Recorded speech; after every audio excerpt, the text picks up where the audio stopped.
അപ്പോ ദക്ഷിണേന്ത്യയിലെ ഏറ്റവും പഴക്കം ചെന്ന അമ്പലമായിട്ടുള്ള വടക്കുംനാഥൻ ശിവക്ഷേത്രത്തിൽ വരാൻ പോകുന്ന 17-ാം തീയതി വിശേഷാൽ ഒരു വലിയൊരു പരിപാടി വരാൻ പോവുകയാണ് അല്ലെ. അതെന്താ നമുക്ക് ഈ വീഡിയോയിലൂടെ നമുക്ക് സൂചന എന്തെങ്കിലും നൽകുന്നതായിരിക്കും. DR ഗുരുവായൂരിന്റെ പുതിയൊരു വീഡിയോയിലേക്ക് എല്ലാവർക്കും സ്വാഗതം.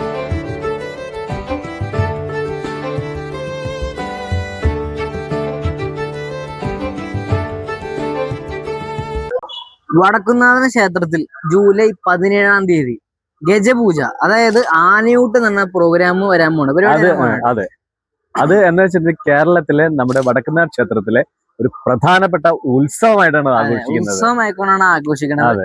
വടക്കുംനാഥൻ ക്ഷേത്രത്തിൽ 360 ഡിഗ്രിയിലാണ് അമ്പലത്തില് ആനകളെ റൗണ്ട് ആയിട്ടാണ് നിർത്തുക.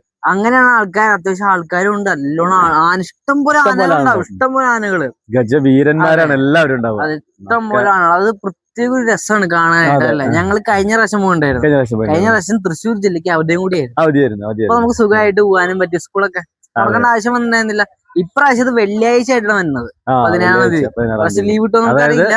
അതായത് മലയാള മാസം 1-ാം തീയതി, അതെ, കർക്കിടക മാസം 1-ാം തീയതി കൂടിയിട്ടാണ് വരുന്നത്. അതങ്ങനെ വരുള്ളൂ. കർക്കിടക മാസം 1-നാണ് ഇത് വരിക.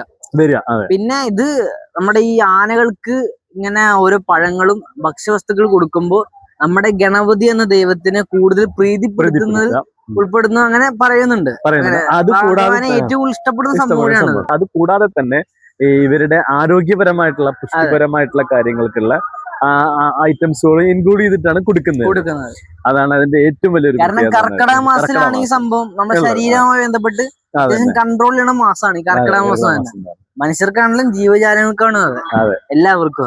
അതുപോലെ തന്നെ 1990 കാലഘട്ടത്തിലാണ് ഈ സംഭവം കൊണ്ടുവരുന്നത്. അവിടുത്തെ ഭരണസമിതിയും അതുപോലെ തന്നെ ഭക്തജനങ്ങളും കൂടി ചേർന്നിട്ടാണ് ആ പരിപാടി നടത്തിക്കൊണ്ടിരുന്നത്. അതിന് പുറകിൽ വേറൊരു കാര്യം കൂടിയുണ്ട്. ഈ ആനകൾക്കെല്ലാം സുഖചികിത്സയ്ക്ക് നമ്മുടെ ഗുരുവായൂർ ദേവസ്വം കൊടുക്കുന്നുണ്ട്. അതേപോലെ തന്നെ അവിടെ നല്ല പ്രകൃതിദത്തമായിട്ടുള്ള ഔഷധക്കൂട്ടുകൾ അടങ്ങുന്ന ഭക്ഷണവും കൊടുക്കുന്നുണ്ട്. അങ്ങനെ ഒരു പ്രത്യേകത ഉണ്ട്. അതാണ് കർക്കിടക മാസം 1-ാം തീയതി തന്നെ ആരംഭിക്കുന്നത്. കാലാവസ്ഥയും എല്ലാം കണക്ട് ആയിട്ട്. പിന്നെ 1990 കാലഘട്ടത്തിലാണ് സ്റ്റാർട്ട് ചെയ്തതാണത്. അന്ന് മുതൽ അത് എല്ലാ വർഷവും ഉണ്ട് അത്.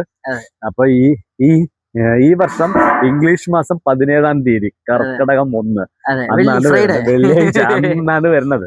അത് സ്വാഭാവികമായിട്ടും കഴിഞ്ഞ വർഷം വിദ്യാഭ്യാസ സ്ഥാപനങ്ങൾ, തൃശ്ശൂർ ജില്ലയിലെ വിദ്യാഭ്യാസ സ്ഥാപനങ്ങളൊക്കെ അവധി കൊടുത്തിരുന്നത് കുട്ടികൾക്കും എല്ലാവർക്കും കാണാനുള്ള. അതുപോലെ തന്നെ മഴ അങ്ങനെയൊക്കെ വന്നിട്ട് ഇപ്രാവശ്യം അതുപോലെ എല്ലാവർക്കും കാണാൻ പറ്റണേ എന്നുള്ള കാര്യം. ഇപ്രാവശ്യം അതുപോലെ തന്നെ എല്ലാവർക്കും കാണാം. അതായത് അത് കാണേണ്ട കാഴ്ചയാണത്. തൃശ്ശൂർ പൂരം ഫീലാണത്. അതൊരു ഉത്സവം തന്നെയാണ്. കാരണം അത്രയും ഗജവീരന്മാര് ഇങ്ങനെ നിക്കും, നിരന്ന്. ഞങ്ങളൊക്കെ ഉണ്ടല്ലോ ഇപ്പൊ വെറുതെ കോമഡിക്ക് വേണ്ടി പറയട്ടെ, ഇത് ആന, ഇത് ഞാൻ എന്നീ ലെവലിൽ നിൽക്കണ്ടായിരുന്നത്. അത്ര അടുത്താലോചിച്ചു ഇങ്ങനെ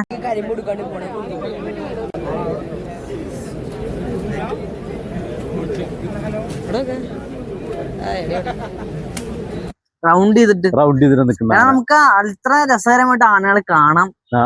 പഴം കൊടുക്കുന്നത് മറ്റേ എന്താ പറയാ, കരിമ്പ് ഇങ്ങനെയുള്ള സാധനങ്ങളൊക്കെ കൊടുക്കൂടെ. അതുപോലെ തന്നെ ഈ മീഡിയക്കാർ വരുവാണ്. ഈ മീഡിയക്കാർക്ക് വേണ്ടി സെപ്പറേറ്റ് ഒരു സ്റ്റേജ് പോലെ കെട്ടി കൊടുക്കുന്നത്. അതിന്റെ മുകളിൽ നിന്നിട്ടാണ് അവര് നിൽക്കുന്നത്.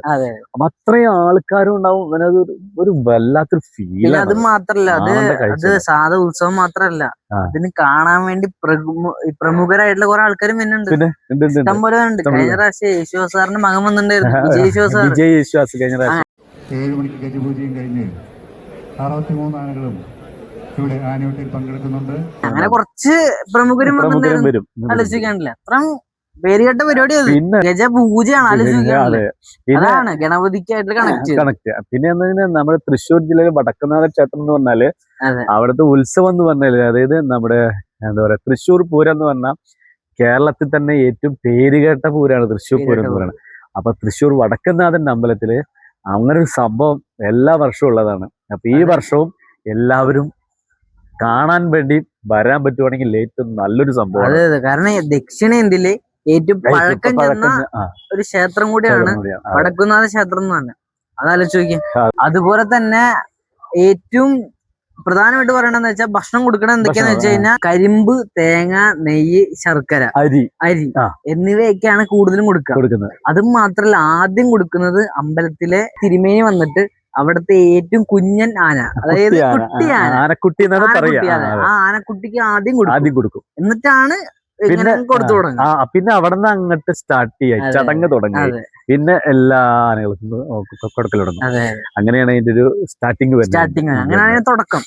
അങ്ങനെ തുടങ്ങിയിട്ടാണ് പിന്നെ ഓരോരോ ആനകൾക്ക് പഴം കൊടുക്കണം. നമ്മൾ കണ്ടില്ലേ എന്തൊക്കെ രസം കാണാനായിട്ടല്ലേ. നമുക്ക് അച്ഛൻ്റെ ഒരു കൂട്ടുകാരൻ വിനു എന്ന് ചേട്ടൻ ഓർമ്മ, നമ്മളെന്നോട് ചേട്ടൻ പാറമേക്കാവ് ആ ഭാഗത്തൊക്കെ. അങ്ങനെ ആ ചേട്ടനൊക്കെ ഞങ്ങൾക്ക് അറിയാം, ഞങ്ങളന്ന് സംസാരിച്ചിട്ടുണ്ടായിരുന്നു പരിപാടിനെ കുറിച്ചൊക്കെ അല്ലെ. എന്ത് രസമായിരുന്നു അന്ന്. എന്തോ ഭാഗ്യത്തിന് മഴ അങ്ങനെ പെയ്തില്ല,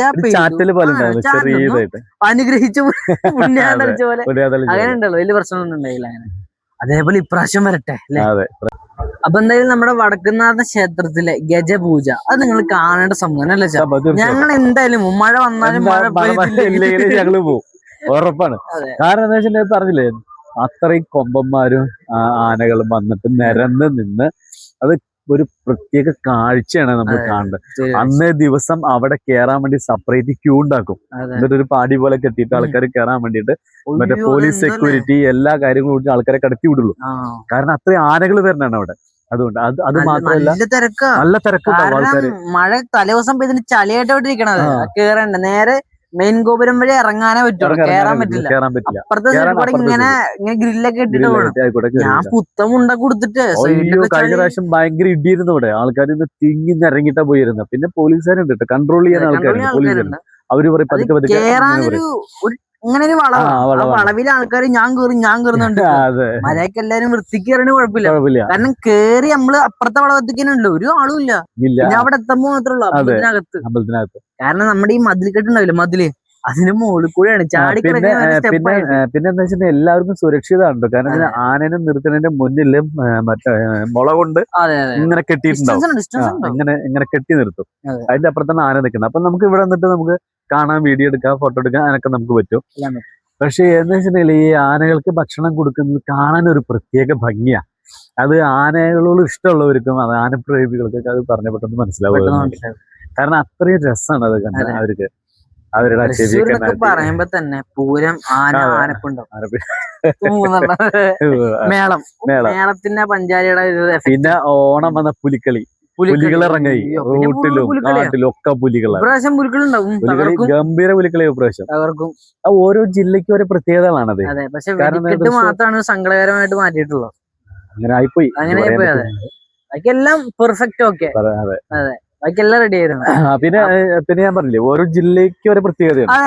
നമ്മുടെ ഇവിടുത്തെ പറയുമ്പോ തൃശ്ശൂർ ജില്ലയിൽ എന്ന് പറയുമ്പോൾ ഈ ആനയൂട്ട്, അതുപോലെ തന്നെ ഈ ഓണം വന്നു കഴിഞ്ഞാല് പുലികളി, ഇങ്ങനെയുള്ള സംഭവങ്ങളൊക്കെ. പക്ഷെ നേരെ മറിച്ച് മറ്റുള്ള മറ്റു ജില്ലകളിൽ എന്ന് പറയുമ്പോൾ വള്ളംകളി, അങ്ങനെ സെപ്പറേറ്റ് ഓരോരോ ജില്ലയിലും ഓരോ പ്രത്യേകതകളാണത്. അതങ്ങനെ ആ രീതിയിൽ തന്നെ ഇങ്ങനെ ഓരോ രീതിക്ക്. പിന്നെ എന്താ വെച്ചാൽ തൃശ്ശൂർ എന്ന് പറഞ്ഞാല് സാംസ്കാരിക നിലയമാണത്. അപ്പൊ അങ്ങനെ ഒരു പ്രത്യേകത കൂടി ഉണ്ട് കേട്ടോ. അങ്ങനെയൊക്കെ ഉണ്ട്. പിന്നെ കാർ പാർക്കിനൊക്കെ ഏരിയ ഉണ്ട്, കാര്യങ്ങളൊക്കെ ഉണ്ട്. പിന്നെ ഞങ്ങൾ ഇവിടുന്ന് ഒരു 6 മണി 5:45 ഇറങ്ങാം. കാരണം തിരക്ക് ഞങ്ങൾ നോക്കിയിട്ട് അകത്ത് കയറാൻ ബുദ്ധിമുട്ടുണ്ടാവും. ഗുരുവായൂർ ഞങ്ങൾ 6 മണി 5:30 കണ്ടിറങ്ങാം. ഞങ്ങള് 1.5 മണിക്കൂർ യാത്ര ഉള്ളൂ. പിന്നെ അപ്പൊ എന്തായാലും ജൂലൈ 17-ാം തീയതി വടക്കുന്നാഥ ക്ഷേത്രത്തില് ഗജപൂജ അടക്കാൻ പോണ്. എല്ലാവരും വരിക അല്ലെ. ഞങ്ങൾ 10 ദിവസം മുന്നേ ഞങ്ങൾ പറഞ്ഞിട്ടുണ്ട്. 10 ദിവസം, നാളെ 6, 7, 10 ദിവസം. നിങ്ങൾ കാണുന്ന 6-ാം തീയതി, അപ്പൊ 10 ദിവസം. എന്തായാലും ഇത് ഗംഭീര പരിപാടിയാണത്. കാണാനും ആസ്വദിക്കാനും പറ്റുന്ന ഒരു പ്രത്യേക അടിപൊളി പരിപാടിയാണ്. കാരണം തൃശ്ശൂർക്കാര് ഉത്സവമായിട്ട് ആഘോഷിക്കുന്ന ഒരു സംഭവമാണത്. അപ്പൊ എല്ലാവരും എത്തിക്കോളാം. അപ്പൊ നമുക്ക് ഇനി അടുത്തൊരു വീഡിയോയുമായി വീണ്ടും കാണാം. അതുവരേക്കും നന്ദി, നമസ്കാരം.